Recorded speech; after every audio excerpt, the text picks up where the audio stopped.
क्या सस्ते motherboard use करने से कंपोनेंट्स खराब हो जाते हैं? सस्ते और महंगे मदरबोर्ड में क्या डिफरेंस होता है? क्या मैं सस्ते मदरबोर्ड में i7 और i9 जैसे CPUs लगा सकता हूँ? एक सही मदरबोर्ड कैसे सिलेक्ट करूँ मैं अपने पीसी के लिए? तो चलिए हम इन सभी क्वेश्चंस के आंसर्स डिस्कस करते हैं। तो सबसे पहली चीज़ हमें जानना ये ज़रूरी है कि व्हाट इज़ मदरबोर्ड। मदरबोर्ड को आप कह सकते हो एक कनेक्शन हब है ये आपके सारे ही कंपोनेंट्स को साथ में कनेक्ट करता है और ये इन सारे ही कंपोनेंट्स का पावर रेगुलेट करके डेटा ट्रांसफ़र को मैनेज करता है। तो जैसे कि मैंने कहा कि मदरबोर्ड का काम एक कनेक्शन करना है, तो सस्ता और महंगा कहाँ से आ गया? तो मैं आपको बता दूं कि छोटे मोटे डिफरेंसेस तो बहुत होते हैं, बट दो सबसे मेन डिफरेंसेस है ना, वो है मदरबोर्ड का चिपसेट और क्वालिटी ऑफ VRM।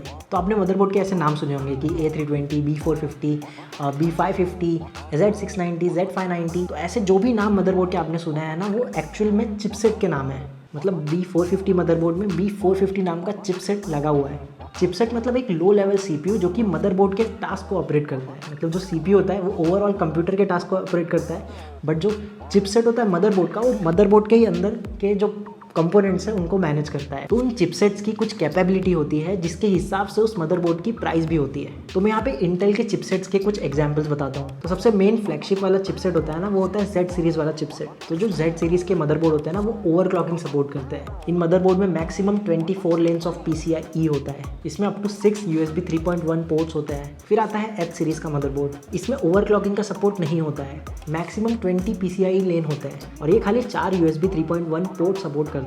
फिर आता है B सीरीज़, जिसमें ओवरक्लॉकिंग सपोर्ट नहीं होता है। मैक्सिमम 20 PCIe लेन्स होता है और ये सिर्फ USB 3.0 पोर्ट ही सपोर्ट करता है। तो इस एग्जाम्पल से आपको जनरल आइडिया हो जाएगा कि चिपसेट के फीचर्स कैसे वेरी करते हैं। सो अब नेक्स्ट बात करते हैं VRM की।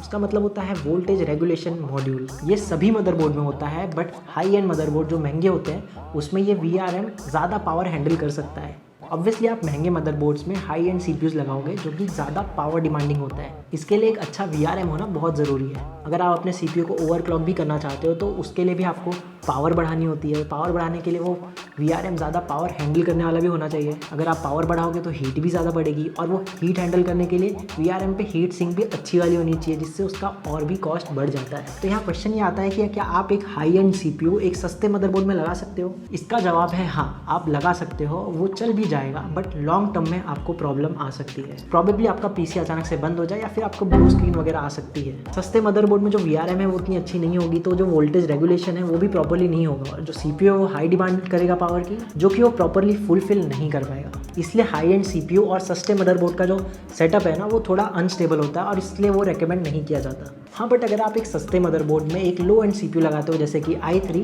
तो वो अच्छे से हैंडल कर लेगा, क्योंकि वो i3 जो है वो ज़्यादा पावर डिमांड नहीं करेगा और सारी चीज़ एकदम स्टेबल वर्क करेगी विदाउट एनी इशू। तो चिपसेट और VRM के अलावा जो तीसरा डिफरेंस मेन है ना, वो होता है जनरल क्वालिटी। महंगे मदरबोर्ड अच्छे क्वालिटी वाले पार्ट से बने होते हैं, ज़्यादा रोबस्ट होते हैं। उनके पोर्ट्स या फिर कैपेसिटर जो है वो बेटर क्वालिटी के होंगे और वो जल्दी ख़राब भी नहीं होंगे। और एक और कंसिडरेबल डिफरेंस देखने को मिलता है कि आपको महंगे मदरबोर्ड्स में पोर्ट भी ज़्यादा देखने को मिलते हैं। मतलब आपको सेटा पोर्ट ज़्यादा देखने को मिलेगा, आपको ज़्यादा PCI लेंस देखने को मिलेगा, जिससे आप ज़्यादा NVMe SSDs लगा सकते हो।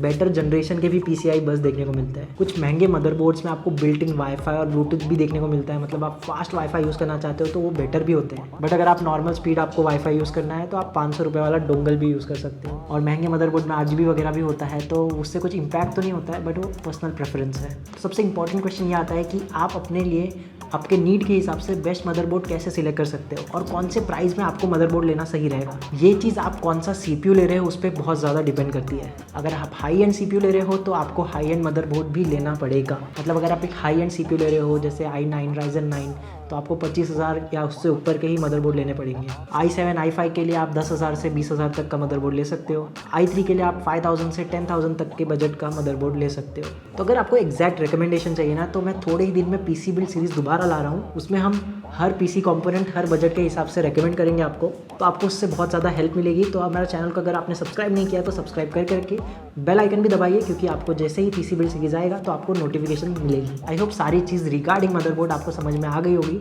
अगर कुछ नहीं समझ में आया आप कमेंट कर सकते हो, मैं आपका रिप्लाई ज़रूर देने का ट्राई करूँगा। बहुत सारे कमेंट्स या फिर DMs मुझे आते रहते हैं, बट सब मैं रिप्लाई नहीं कर सकता। उसके लिए मैं FAQ सीरीज़ ला रहा हूँ, जिसमें आपके सिलेक्टेड क्वेश्चन जो फ्रीक्वेंटली आस्क्ड क्वेश्चन होंगे वो हम कवर करेंगे और उसके लिए एक सेपरेट वीडियो होगा। तो काफ़ी सारे इंटरेस्टिंग चीज़ें आने वाली हैं चैनल पे, सब्सक्राइब करके रखना। मैं मिलता हूँ आपसे नेक्स्ट वीडियो में।